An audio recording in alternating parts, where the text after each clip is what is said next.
তো নমস্কার বন্ধুরা, ঝাড়খণ্ড টেট। তো ঝাড়খণ্ড টেটের অন্য একটা ক্লাসে আবারও আপনাদেরকে স্বাগতম জানাই।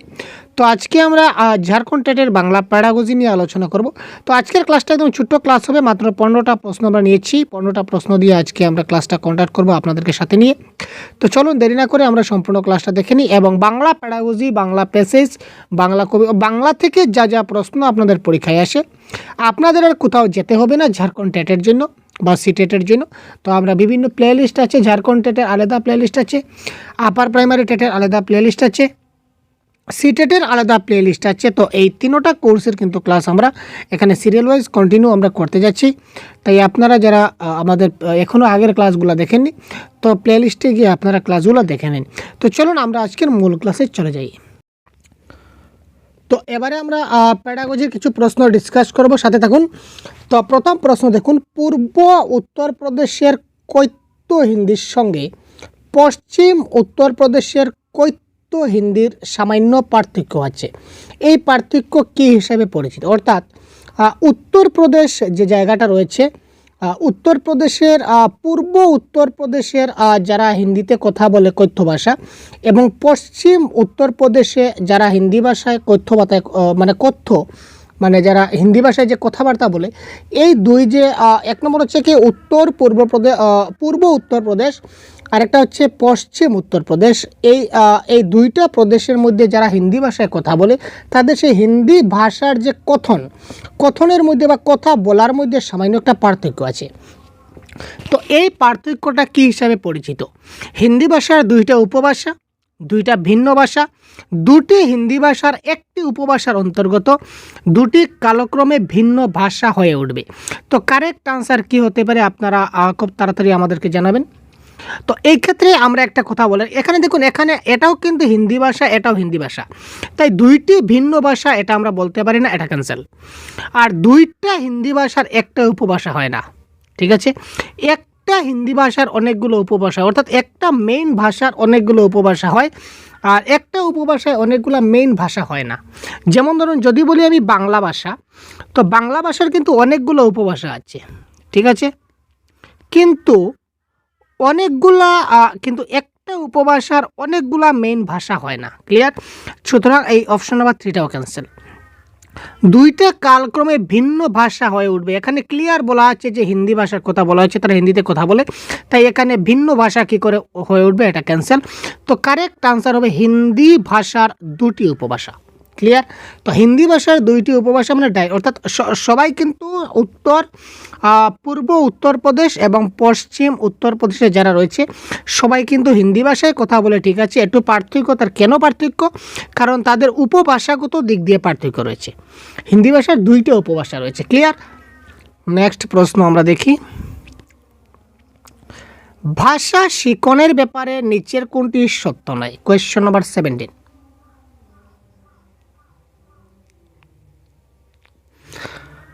নিচের কোনটি সত্য নয় সেটা আমাদের বলতে হবে। প্রথমটা দেখি, ভাষার উন্নয়ন ঘটে প্রধানত উদ্দেশ্যমূলক ব্যবহারের মাধ্যমে। কথন, লিখন, আকৃতি প্রদান এবং বিচরণ শিখনের অন্তর্ভুক্ত। শিখন ঘটে ভাষার গঠন এবং নিয়মাবলী শিখনের মাধ্যমে। তারপর ভাষার ব্যবহার জ্ঞানাত্মক উন্নয়নের পূর্বশর্ত এবং তার পরিপোষক। ঠিক আছে ভাই? তো এবার দেখুন, ভাষার উন্নয়ন ঘটে। ভাষার উন্নয়ন কেন ঘটে? কারণ আমরা একটা ভাষা যে ব্যবহার করি তার একটা উদ্দেশ্য থাকে, তাই তো? তো উদ্দেশ্যমূলক ব্যবহারের জন্য আমরা ভাষা ব্যবহার করি, এটা ঠিক আছে, কারেক্ট। কিন্তু ভাষার মাধ্যমে আমরা যে শিখি, শেখাটা কিসের মাধ্যমে শিখি? আমরা কথনের মাধ্যমে শিখতে পারি, লিখনের মাধ্যমে শিখতে পারি, আকৃতির মাধ্যমে শিখতে পারি, বা মুভিংয়ের মাধ্যমে শিখতে পারি। এবং ভাষা যখন আমরা ভালো করে ব্যবহার করব, তখন আমাদের মধ্যে কী হবে? একটা কগনিটিভ ডেভেলপমেন্ট হবে। ক্লিয়ার? সুতরাং অপশন নাম্বার 1, 2 এবং 4 এটা তো কারেক্ট হয়ে গেল। তো এখন বলেছে নিচের কোনটা সত্য নয়, তো 3টা কারেক্ট হলো, তার মানে অপশন নাম্বার 3টা সত্য নয়। শিখন ঘটে ভাষার গঠন এবং নিয়মাবলী শিখনের মাধ্যমে। তো আমরা যে ভাষাটা শিখব, সবসময় কি আমরা নিয়ম মেনে ভাষা শিখব? সবসময় কি ভাষার গঠনগত দিক দিয়ে ভাষা শিখব? না, সেরকম কোনো কথা নয়। সুতরাং এই অপশনটা আমাদের কারেক্ট আনসার হবে। উল্লেখিত কোন ভাষাগুলি ভারত সরকারের দ্বারা ধ্রুপদী ভাষা হিসাবে স্বীকৃতি দিয়েছে? তো এটা খুব গুরুত্বপূর্ণ। ধ্রুপদী ভাষাতে কিন্তু প্রশ্ন আসে, প্রত্যেক পরীক্ষায় আমরা দেখতে পাই। তো এই ক্ষেত্রে কারেক্ট আনসার জেনে রাখবেন কোয়েশ্চেন নাম্বার 18। এটা কারেক্ট আনসার হবে সংস্কৃত, তামিল, তেলেগু, কন্নড়, মালায়ালাম এবং উড়িয়া। ঠিক আছে, তো মারাঠি ভাষাকে কিন্তু ধ্রুপদী ভাষা বলা হয় না, যার কারণে এটা হচ্ছে ক্যান্সেল। ঠিক আছে, তারপর আমাদের হিন্দি ভাষাকে আমরা ধ্রুপদী ভাষা বলতে পারছি না। তারপর যে ডোগরি ভাষা আছে এটাকে কিন্তু আমরা ধ্রুপদী ভাষা বলতে পারছি না, যার কারণে এই দুটো অপশন হল কারেক্ট আনসার অপশন 4 সংস্কৃত, তামিল, তেলেগু, কন্নড়, মালায়ালম এবং উড়িয়া ভাষা। ঠিক আছে, তো কোন কোন ভাষাকে ধ্রুপদী ভাষা বলা হয় সেটা নিয়ে কনসেপ্টের ক্লাসে পুরো ডিটেলস দেওয়া আছে, একটু দেখবেন। শিক্ষাক্ষেত্রে মাতৃভাষা ভিত্তিক বহুভাষিকতা বলতে কি বোঝায়? মাতৃভাষা ভিত্তিক বহুভাষিকতা, তো এটার অপশনগুলো আমরা এখানে দেখতে পাবো। এখানে অপশনগুলো রয়েছে মাতৃভাষা ভিত্তিক বহুভাষা, মাতৃভাষা ভিত্তিক বহুভাষিকতা বলতে কি বোঝায়? তো মাতৃভাষা থাকবে, তার সঙ্গে বাকি ভাষাগুলো আমাদের শিখতে হবে, এটা হচ্ছে মুদ্রা কথা। তো এই ক্ষেত্রে কারেক্ট আনসার হবে শিক্ষার্থী স্কুলের পড়াশোনা মাতৃভাষার মাধ্যমে শুরু করে এবং এগিয়ে চলার সঙ্গে সঙ্গে আরও ভাষা যুক্ত করতে থাকে, এটাই হবে কারেক্ট আনসার। বাকি অপশনগুলো দেখি। শিক্ষার্থী সমস্ত বস্তুনিষ্ঠ বিষয় মাতৃভাষা শিখে ইংরেজি ভাষা মাধ্যমের দিকে অগ্রসর না। ইংরেজি ভাষা এখানে পার্টিকুলার কোনো ভাষার কথা বলা হচ্ছে না, মাল্টিল্যাঙ্গুয়েজ অনেক ভাষা, পার্টিকুলার ইংলিশ ভাষার কথা কিছু বলা হচ্ছে না। মাতৃভাষা ভিত্তিক বহু ভাষাবাদ মানে মাতৃভাষা থাকবে, সঙ্গে আর অনেকগুলো ভাষা থাকবে। তো এখানে মাতৃভাষার সঙ্গে ডাইরেক্ট ইংলিশকে কানেক্ট করে দিচ্ছে, বাকি অন্য ভাষাকে কিন্তু ইগনোর করা হচ্ছে, তাই এই অপশনটা হবে না। শিক্ষার্থী ভাষা হিসাবে মাতৃভাষা শিখে এগোনোর সঙ্গে সঙ্গে ইংরেজি ভাষা আবারও একটা পার্টিকুলার ভাষাতে ফোকাস করা হচ্ছে, এটা ক্যান্সেল। প্রথম শ্রেণী থেকে ইংরেজি শিখবে, এটা একদম ভুল। কারণ কি? কারণ শিক্ষার্থীরা প্রথমেই তার মাতৃভাষাটা শিখবে, প্রথম শ্রেণী থেকে সে মাতৃভাষা শিখবে, তাই এটা ক্যান্সেল। তো অপশন নাম্বার 1 এই ক্ষেত্রে হয়ে গেল কি কারেক্ট আনসার, কারণ শিক্ষার্থীরা স্কুলের পড়াশোনাগুলো মাতৃভাষার মাধ্যমে শুরু করবে এবং এগিয়ে চলার সঙ্গে সঙ্গে তারা আরও ভাষা যুক্ত করতে থাকবে। স্কুল শিক্ষা সম্পদ হিসাবে বহুভাষিকতা বলতে কি বোঝায়? রিসোর্স হিসাবে বহুভাষিকতা। ঠিক আছে, মাল্টিল্যাঙ্গুয়ালিজম অ্যাজ এ রিসোর্স যদি আমরা বলি তাহলে আমরা কি বলতে পারি? যত বেশি সংখ্যক সম্ভব ভাষা শেখানো, নমনীয় শিক্ষাক্ষেত্রে ভাষা নীতি অবলম্বন, শ্রেণীকক্ষে শিক্ষার্থীদের ভাষাগুলির ব্যবহার, এটিকে ক্লাসরুম শিক্ষার একটা পদ্ধতি। তো সম্পদ বলতে আমরা বুঝি শ্রেণীকক্ষে শিক্ষার্থীদের ভাষাগুলি ব্যবহার, কারণ সম্পদকে আমরা কি করি? সম্পদকে আমরা কি করি? আমরা ব্যবহার করি। তাই শ্রেণীকক্ষে শিক্ষার্থীদের যদি ভাষাগুলো আমরা ব্যবহার করি তো পরবর্তী সময় এটাও কিন্তু একটা শিক্ষার্থীর সম্পদ হিসাবে দাঁড়াবে। কারণ কেন না? কারণ আমরা যত ভালো করে জিনিসটা শিখবো, যত ভালো করে জিনিসটা বুঝবো, যেমন আমি যে আজকে জ্ঞান অর্জন করেছি সেটা কিন্তু আমার একটা সম্পদ। আপনি যে জ্ঞান অর্জন করেছেন এটা কিন্তু আপনার একটা সম্পদ, যে সম্পদটা কেউ কখনো কি করতে পারে না, চুরি করে নিয়ে যেতে পারে না। আপনার জ্ঞান কিন্তু কেউ কোনোদিন নিতে পারবে না, আপনার শিক্ষা কেউ কোনোদিন চুরি করতে পারবে না, এটা হচ্ছে মহান সম্পদ। তো আপনি যদি এই শিক্ষাটাকে যদি কার্যক্ষেত্রে ব্যবহার করতে না পারেন, এই ভাষাগুলোর ব্যবহার করতে না পারেন, শিক্ষাটাকে যদি আপনি ব্যবহারযোগ্য করে নিতে না পারেন, তাহলে এই শিক্ষা কোনো কাজের নয়। সুতরাং option number 3 is the right answer of this question. শিশু যখন একটি নতুন ভাষা শিখে তখন সে সেই ভাষায় কথা বলা এবং ভাষাটিকে ব্যবহার করার জন্য কিছু সময় নেয়। এই সময় পর্বটা কী নামে পরিচিত? Question number 21। একটা নতুন ভাষা যখন একটা শিশু শিখে নেবে এবং তখন সে সেই ভাষায় কথা বলতে চাইবে, বলতে গেলে সে মানে একটু চিন্তা করবে যে এবার সে কী বলতে চাইছে, একটু সময় নেবে। সে যখন বলতে গেলে সে কিছুটা কী করবে, আপনার কাছ থেকে একটু সময় নেবে, একটু সময় সাইলেন্ট থাকবে, তারপর সে বলবে। তো এই পর্বটিকে কী বলা হবে? সাইলেন্ট পিরিয়ড বা নীরব পর্ব বলতে পারে। এই যে সে যে একটা গ্যাপ নেবে, সে কিছুটা বলবে, বলার আগে কিছু একটা ভাববে বা চিন্তা করবে, এই সময় সে কী করে চুপচাপ থাকবে। তো এই সময়টাকে বলা হবে নীরব পর্ব।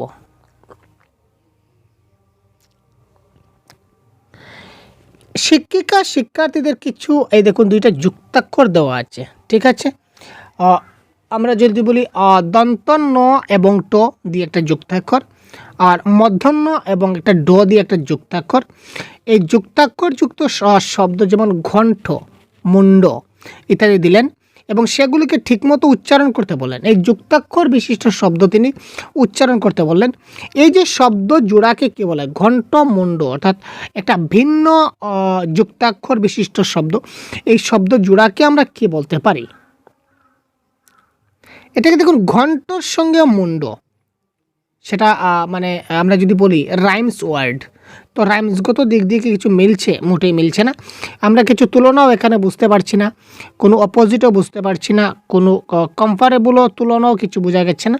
সুতরাং এটা হচ্ছে বিষম জড়, কারণ একটার সঙ্গে একটা সম্পর্ক নাই। ঘণ্টের সঙ্গে মুন্ডর কিসের সম্পর্ক? সম্পর্ক আছে? মোটেই না।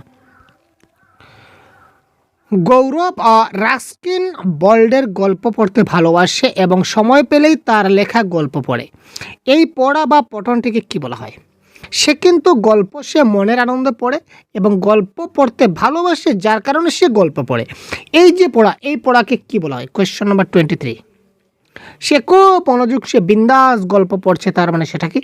এক্সটেন্সিভ রিডিং, ব্যাপক পাঠ। সে গল্প সময় পেলেই সে গল্প, তার লেখা গল্প পড়ে। সময় পেলেই সে কী করে? গল্প পড়া শুরু করে দেয়, মানে সে খুব আনন্দ পায়, অর্থাৎ এক্সটেন্সিভ রিডিং। ক্লিয়ার? আনন্দের সহিত যেটা করা হয় সেটাকে আমরা এক্সটেন্সিভ রিডিং বলতে পারি। তারপর দেখি নিচের কোনটি মিথস্ক্রিয়া তত্ত্ব প্রকল্প করে না, অর্থাৎ ইন্টারেকশন হাইপোথেসিসের অন্তর্ভুক্ত নয়। মিথস্ক্রিয়া তত্ত্ব, মিথস্ক্রিয়া মানে এই যে সামাজিক মিলামিশা, এই মিলামিশার সঙ্গে কানেক্টেড নয় কোনটা? Question number 24। নির্বাচিত বিষয়ের উপর দলগত কার্য। আচ্ছা, দলগত মানে সবাই মিলে কাজ করবে। তো সবাই মিলে যখন কাজ করবে তখন তো মিথস্ক্রিয়া হবে, মানে একে অপরের সঙ্গে ইন্টারেকশন হবে, তার মানে এটা তো হবে। আমরা বলেছি করে না, অর্থাৎ নেগেটিভটা বের করতে হবে। শিক্ষার্থীদের আপোষে আলোচনার সুযোগ সুবিধাকে সমর্থন করা। তো আলাপ আলোচনা, এটা আলাপ হবে। তো তারা আলাপ আলোচনা যখনই করবে তখন তো তারা কী করবে? একজনের সঙ্গে আরেকজন আলোচনা করবে, তার মানে ইন্টারেকশন তো হবেই, একজনের সঙ্গে আরেকজনের কথাবার্তা হবে। দলগত কাজ, আবার বলেছে দলগত কাজ। দলগত কাজ বা পিয়ার ওয়ার্ক যখনই হবে তখন কী হবে? এটা তো মিথস্ক্রিয়া হবে, একে অপরের সঙ্গে তো সংযোগ রাখতে হবে। শিক্ষক প্রদত্ত ভাষণ এবং শ্রুতি লিখন কর্ম, ইয়েস, এটা হবে কারেক্ট আনসার। এই ক্ষেত্রে কিন্তু আমাদের মিথস্ক্রিয়া তত্ত্ব হয় না, অর্থাৎ একজনের সঙ্গে আরেকজনের ইন্টারেকশন হয় না। শিক্ষক প্রদত্ত ভাষণ, শিক্ষক কী করছেন? স্টেজে উঠেছেন, তিনি এক নাগারে ভাষণ দিতে চলেছেন, অর্থাৎ একদমই ভাব টিচার সেন্ট্রিক হয়ে গেল। এবং শ্রুতি লেখন, শিক্ষক বললেন এবং ছাত্ররা, শিক্ষক তিনি বলতে যাচ্ছেন, ছাত্ররা লিখতে যাচ্ছে। এবারে কেউ কারোর সঙ্গে কোনো কথা বলছে না, সুতরাং এটা কেন ইন্টারেকশন হচ্ছে না? সুতরাং নিচের কোন অপশনে ইন্টারেকশন হয় না বলেছে? তো এই যে শিক্ষক প্রদত্ত ভাষণ এবং শ্রুতিলিখন কর্মতে কোনো ইন্টারেকশন হয় না। নিচের কোনটি শিক্ষার্থীদের পঠন দক্ষতা উন্নয়নের লক্ষ্য নয়? তো লক্ষ্য নয় বলেছে, আমাদের দেখতে হবে কোনগুলা পঠন দক্ষতার লক্ষ্য। পঠন দক্ষতা, শ্রবণ দক্ষতা, কথন দক্ষতা, লিখন দক্ষতাকে, এগুলা পুরো ডিটেলস আমরা আলোচনা করেছি, আপনাদের দেখতে হবে। পঠন মানে রিডিং, পড়ার সময় প্রতীয়মানতা তৈরি হওয়া, পূর্ব অভিজ্ঞতার সঙ্গে সংশ্লিষ্ট পাঠটিকে যুক্ত করতে পারা, ভাষা খণ্ডসমূহ এবং শব্দাবলীর অর্থ বুঝতে পারা, শিক্ষকের পড়ার সঙ্গে সঙ্গে পুনরাবৃত্ত স্বরূপ পাঠ করা। তো শিক্ষকের সঙ্গে সঙ্গে আমরা কিন্তু যদি পড়ি তাহলে সেই পড়াকে আমরা রিডিং বলতে পারি। এটা কারণ কি দেখুন, কারণ সেটা কপি হয়ে যায়। কোয়েশ্চন নাম্বার 4 যদি বলি, এটা একটা এক ধরনের কপি, অর্থাৎ এক ধরনের নকল করা আমরা বলতে পারি। এক ধরনের কি বলতে পারি? আমি বলতে পারি এই যে এক ধরনের নকল। কারণ শিক্ষক এবারে বলেছেন, শিক্ষক একটা লাইন বলছেন, সঙ্গে সঙ্গে আমি এই লাইনটাকে আবার বলছি, শিক্ষক আরেকটা লাইন বলছেন, আমি সঙ্গে সঙ্গে আবার বলছি। সুতরাং এটা একটু পরে কিন্তু সেটা আমি ভুলে যাওয়ার সম্ভাবনা আছে। আর পঠন দক্ষতা মানে রিডিং। তো রিডিংটা আসলে কি? আমরা সবাই জানি যে রিডিং মানে কি? রিডিং মানে পড়া। আমি এই যে এখানে যা যা রয়েছে সবগুলো আমি দেখে দেখে পড়ে নিলাম, রিডিং হয়ে গেল, কিন্তু আসলে না ভাই। প্যাডাগজিক্যাল অর্থে কিন্তু রিডিংয়ের মিনিংটা হচ্ছে একটু আলাদা, ব্যতিক্রম। কীরকম? যখন আমরা কোনো কিছু রিডিং করব তো দেখতে হবে যে রিডিং মানে কি? Reading with understanding. যে জিনিসটাকে আমি পড়ব, পড়ার পর তার অর্থটা আমাকে বুঝতে হবে।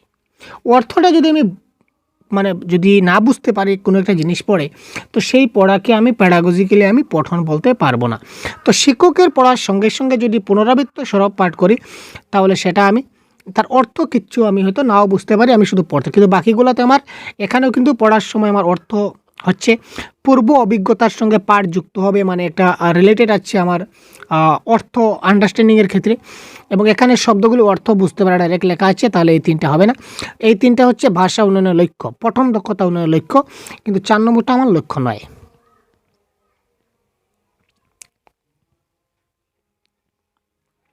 শিক্ষিকা ষষ্ঠ শ্রেণীতে একক বাক্যের উদাহরণের মাধ্যমে ব্যাকরণের একটি বিষয় পরোক্ষ উক্তি শেখাচ্ছেন।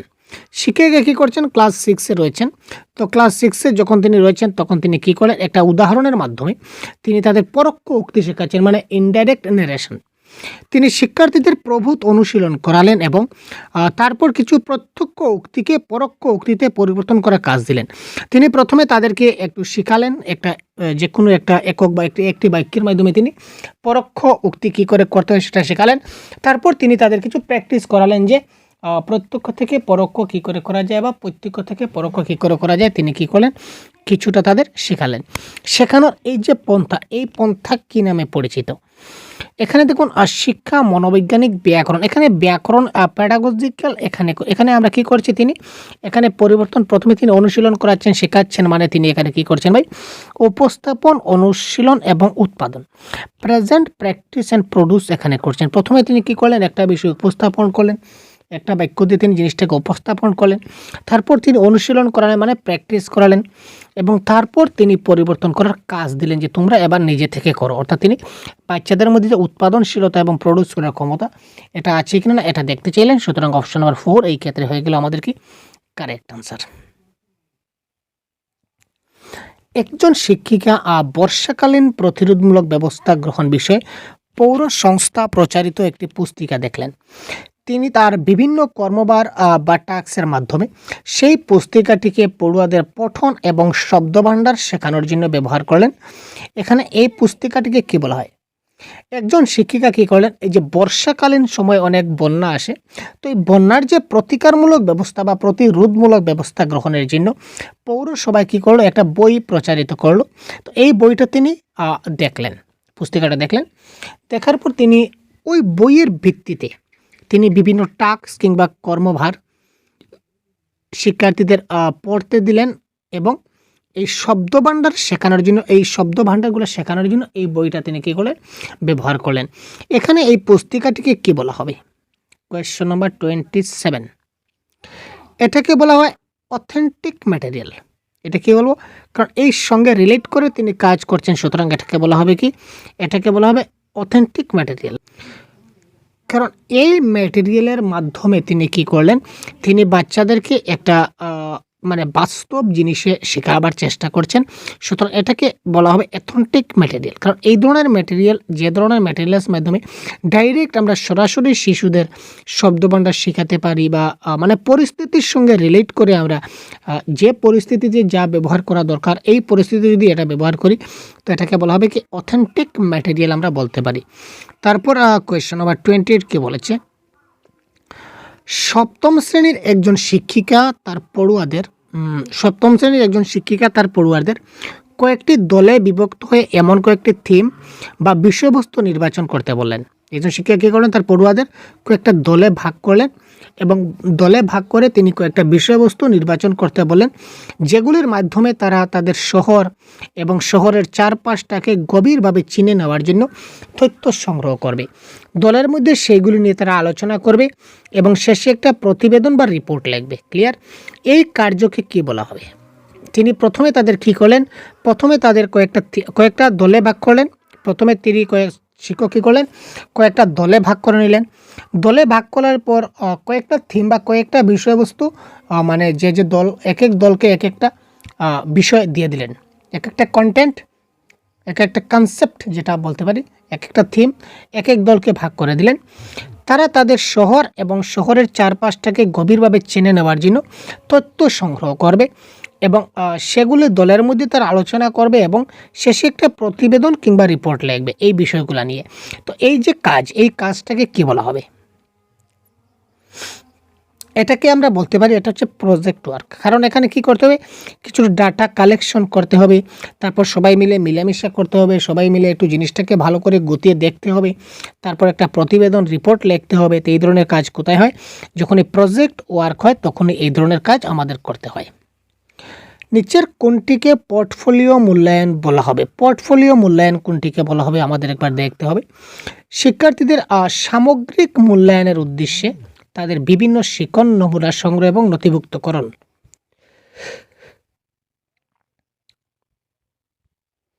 তারপর সারা শিক্ষাবর্ষ জুড়ে প্রতিটি শিক্ষার্থীর নথি সংগ্রহ করা। তারপর হচ্ছে শিক্ষার্থীর পর্বান্তিক পরীক্ষা নেওয়া এবং তাদের সামগ্রিক মূল্যায়নের কাজে তা ব্যবহার করা। সারা বছর ধরে আনুষ্ঠানিক অভিক্ষার মাধ্যমে মূল্যায়ন করা। তো পোর্টফোলিও মূল্যায়ন কোনটি? কোয়েশ্চন নম্বর 29। এখানে দেখুন, সামগ্রিক মূল্যায়ন শুধুমাত্র সামগ্রিক মূল্যায়নে ব্যবহার করবে এবং পোর্টফোলিও মূল্যায়ন যে সামগ্রিক মূল্যায়ন ব্যবহার করা তেমন হয় না। পোর্টফোলিও মূল্যায়নটা যে কোনো সময় যে কোনো ব্যাপারে করা হয় শিক্ষকদের। তো এটা কারেক্ট আনসার হবে অপশন নম্বর 1।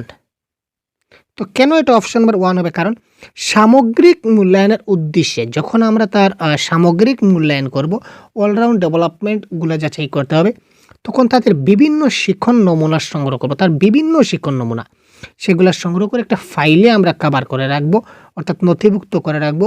এবং যখন আমরা সামগ্রিক মূল্যায়ন করব তখন এই সমস্ত বছরের এই ডিটেলসগুলো, সবগুলো ডিটেলস আমরা এক এক করে খুলে চেক করব যে তার ভালো কোন কোন দিকগুলো রয়েছে, তার কর্মক্ষেত্রে খারাপ দিক কোনগুলো রয়েছে, ভালো দিক কোনগুলো রয়েছে, এগুলোকে আমাদের এক এক করে সেগুলো দেখতে হবে।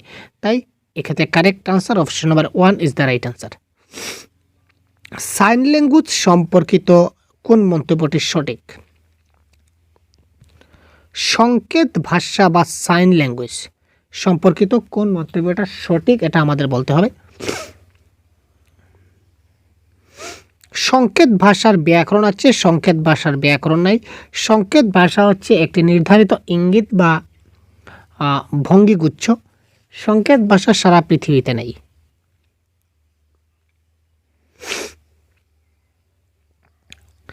সংকেত ভাষা এখানে ইঙ্গিতটা ঠিক আছে, কিন্তু এখানে বলেছে নির্ধারিত ইঙ্গিত, মানে একটা ইঙ্গিত, একটা ইঙ্গিত নয় ভাই, অনেক ইঙ্গিত আছে, তাই না?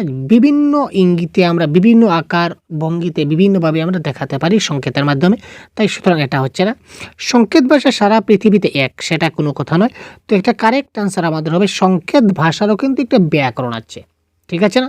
তো কী করে ব্যাকরণ আছে সেটা কনসেপ্টের ক্লাসে আমরা বলে দিয়েছি, আপনারা কাইন্ডলি দেখে নেবেন কনসেপ্ট ক্লাসগুলো দেখে না থাকলে। আর যদি তাও আপনারা পাননি তাহলে অবশ্যই আমাদের বলবেন, আমরা লিঙ্ক দিয়ে দেবো, নতুবা আমরা পরবর্তী ক্লাসে আমরা আলোচনা করব, ঠিক আছে? তো এই আজকের 15টা কোয়েশ্চন খুব সহজভাবে আমরা আজকে আপনাদের সলভ করলাম, ঠিক আছে? তো এই ধরনের ক্লাস আপনারা আমাদের সহজগুরু ইউটিউব চ্যানেলে আপনারা পেয়ে যাবেন। এই স্ক্যানারটি স্ক্যান করলে আপনারা ইউটিউবে চলে যাবেন, নতুবা দেখতে পাচ্ছেন আপনারা এখানে আপনারা আমাদের সহজগুরু প্লে স্টোরে অ্যাভেলেবল আছে। প্লে স্টোর থেকে আপনারা আমাদের সহজগুরু অ্যাপটা ডাউনলোড করতে পারেন। ডাউনলোড করে আপনারা ক্লাসের পিডিএফগুলো আপনারা আমাদের কোর্সে জয়েন হয়ে আপনারা পেতে পারেন। ক্লিয়ার? বিস্তারিত জানতে অবশ্যই কমেন্ট বক্সে জানাবেন। ধন্যবাদ। পরবর্তী ক্লাসে আবার কথা বলবো। জয় হিন্দ।